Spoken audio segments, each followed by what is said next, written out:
बिस्मिल्लाहिर्रहमानिर्रहीम। अस्सलाम वालेकुम। मैं हूं साइमा।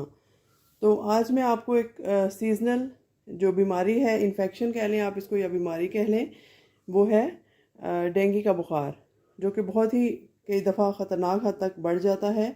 इसमें आपके प्लेटलेट्स जो हैं वो कम हो जाते हैं और आपका नया जो ब्लड है वो नहीं बनता।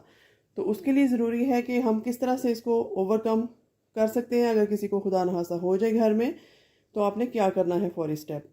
इसके दो तरीके हैं। या तो आप पपीते के पत्ते ले लें, वो बहुत फ़ायदेमंद है। पाकिस्तान में सब लोगों ने यूज़ जिन्होंने किए हैं उन्होंने इसका बहुत अच्छा रिव्यू दिया है। अगर आपके पास फौरी तौर पे अवेलेबल नहीं है तो मार्केट जाएं, वहाँ से एक बड़े साइज़ का पका हुआ पपीता आपने लेना है, कच्चा नहीं।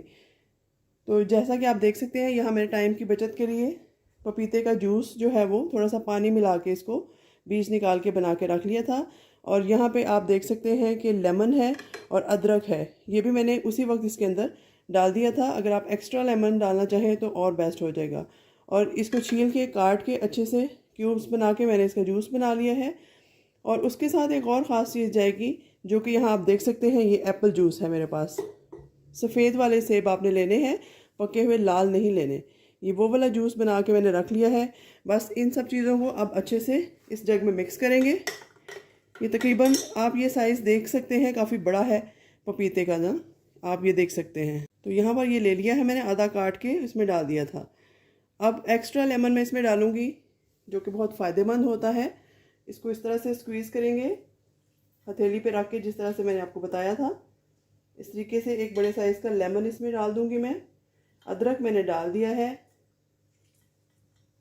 अदरक और सेब का जूस जो है वो मिल के, और लेमन, ये तीनों चीज़ें मिल के, और पपाया भी साथ, ये बहुत अच्छा है। नया खून भी बनता है और डेंगू बुखार से भी हम ओवरकम हो जाते हैं। तो यहाँ पर एप्पल जूस में डाल दूँगी इसमें।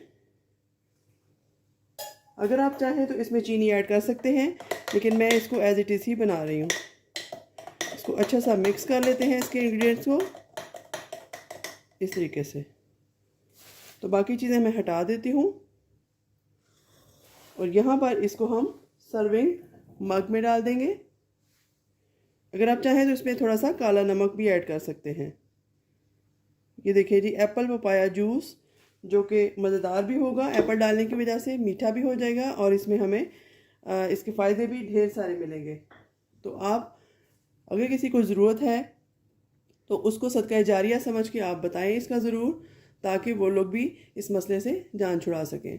तो मिलते हैं किसी नई और अच्छी इन्फॉर्मेटिव वीडियो के साथ। तब तक के लिए अल्लाह हाफ़िज़।